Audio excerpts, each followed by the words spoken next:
কবিতার যাপনে তোমাকে স্বাগত জানাই। আজকের নিবেদন সাধারণ মেয়ে, লিখেছেন রবীন্দ্রনাথ ঠাকুর। আমি অন্তঃপুরের মেয়ে, চিনবে না আমাকে। তোমার শেষ গল্পের বইটি পড়েছি শরৎবাবু, বাসি ফুলের মালা। তোমার নায়িকা এলোকেশীর মরণ দশা ধরেছিল ৩৫ বছর বয়সে। ২৫ বছর বয়সের সঙ্গে ছিল তার রেশারেশি। দেখলেন তুমি মহোদশয় বটে, জিতিয়ে দিলে তাকে। নিজের কথা বলি, বয়স আমার অল্প। একজনের মন ছুঁয়েছিল আমার এই কাঁচা বয়সের মায়া, তাই জেনে পুলক লাগলো আমার দেহে। ভুলে গিয়েছিলেন অত্যন্ত সাধারণ মেয়ে আমি। আমার মতো এমন আছে হাজার হাজার মেয়ে, অল্প বয়সের মন্ত্র তাদের যৌবনে। তোমাকে দোহাই দিই, একটি সাধারণ মেয়ের গল্প লেখো তুমি। বড় দুঃখ তারও স্বভাবের গভীরে অসাধারণ যদি কিছু তলিয়ে থাকে কোথাও, কেমন করে প্রমাণ করবে সে? এমন কজন মেলে যারা তা ধরতে পারে? কাঁচা বয়সের জাদু লাগে ওদের চোখে, মন যায় না সত্যের খোঁজে।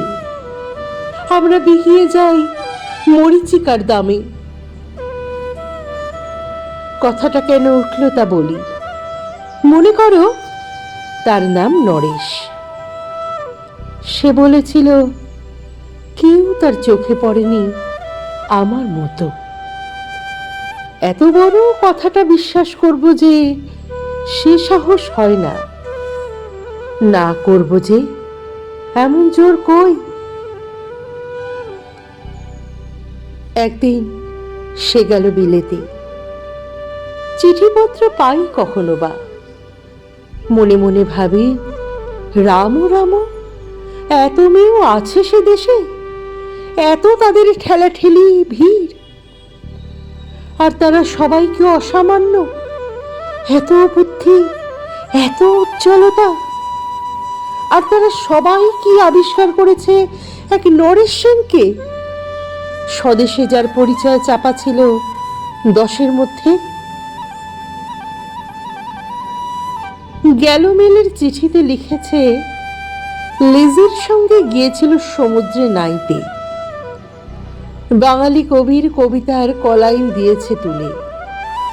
সে যেখানে উর্বশী উঠছে সমুদ্র থেকে, তারপরে বালির পরে বসলো পাশাপাশি। সামনে দুলছে নীল সমুদ্রের ঢেউ, আকাশে ছড়ানো নির্মল সূর্যালোক। লিজি তাকে খুব আস্তে আস্তে বললে, এই সেদিন তুমি এসেছো, 2 দিন পরে যাবে চলে। ঝিনুকের 2টি খোলা, মাঝখানটুকু ভরা থাক একটি নিরেট অশ্রুবিন্দু দিয়ে, দুর্লভ, মূল্যহীন। কথা বলবার কি অসামান্য ভঙ্গি। সেই সঙ্গে নরেশ লিখেছে, কথাগুলি যদি বানানো হয় দোষ কি, কিন্তু চমৎকার। হিরে বসানো সোনার ফুল কি সত্য? তবুও কি সত্য নয়?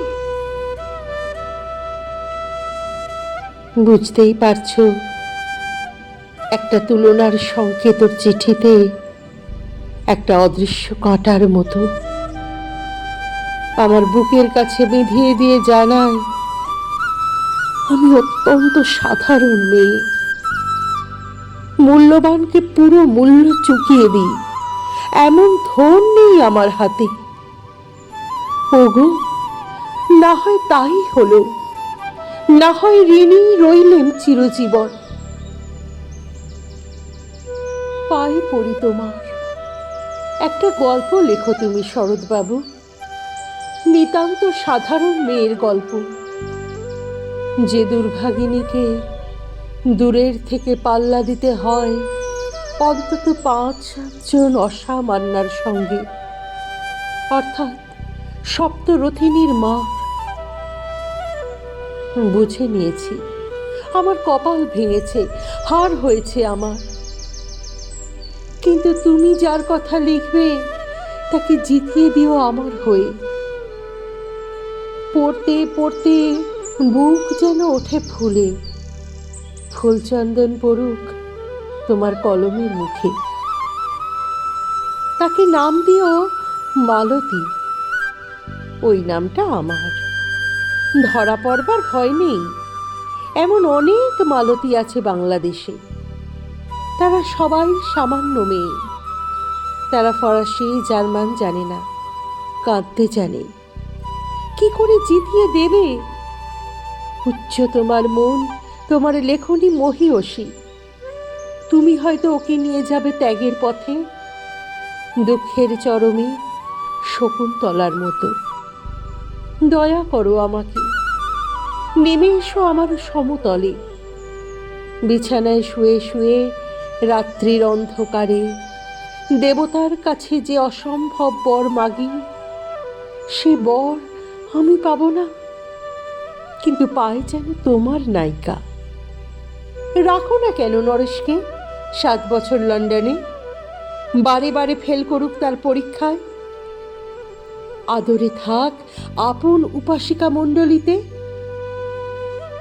ইতিমধ্যে মালতী পাশ করুক এমএ কলকাতা বিশ্ববিদ্যালয়ে, গণিতে প্রথম হোক তোমার কলমের এক আঁচড়ে। কিন্তু ওইখানেই যদি থামো, তোমার সাহিত্য সম্রাট নামে পড়বে কলঙ্ক। আমার দশা যাই হোক, খাটো করো না তোমার কল্পনা। তুমি তো কৃপণ নও বিধাতার মতো। মেয়েটাকে পাঠিয়ে দাও ইউরোপে, সেখানে যারা জ্ঞানী, যারা বিদ্বান, যারা বীর, যারা কবি, যারা শিল্পী, যারা রাজা, দল বেঁধে আসুক ওর চারদিকে। জ্যোতির্বিদের মতো আবিষ্কার করুক ওকে, শুধু বিদুষী বলে নয়, নারী বলে। ওর মধ্যে যে বিশ্ববিজয়ী জাদু আছে, ধরা পড়ুক তার রহস্য। মূঢ়ের দেশে নয়, যে দেশে আছে সমজদার, আছে দরদি, আছে ইংরেজ, জার্মান, ফরাসি। মালতীর সম্মানের জন্য সভা ডাকা হোক না, বড় বড় নামজাদার সভা। মনে করা যাক সেখানে বর্ষণ হচ্ছে মুষলধারে চাটুবাক্য, মাঝখান দিয়ে সে চলেছে অবহেলায়। ঢেউয়ের উপর দিয়ে যেন পালের নৌকা, ওর চোখ দেখে ওরা করছে কানাকানি। সবাই বলছে ভারতবর্ষের সজল মেঘ আর উজ্জ্বল রৌদ্র মিলেছে ওর মোহিনী দৃষ্টিতে। এইখানে জনন্তীকে বলে রাখি, সৃষ্টিকর্তার প্রাসাদ সত্যই আছে আমার চোখে। বলতে হলো নিজের মুখেই।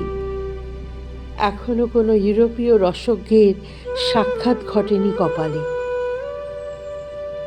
নরেশ এসে দাঁড়াক সেই কোণে, আর তার সেই অসামান্য মেয়ের দল। আর তারপরে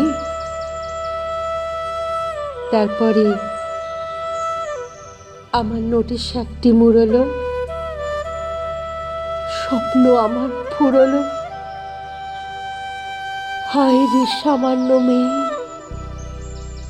হায় রে বিধাতার শক্তির অপব্যয়।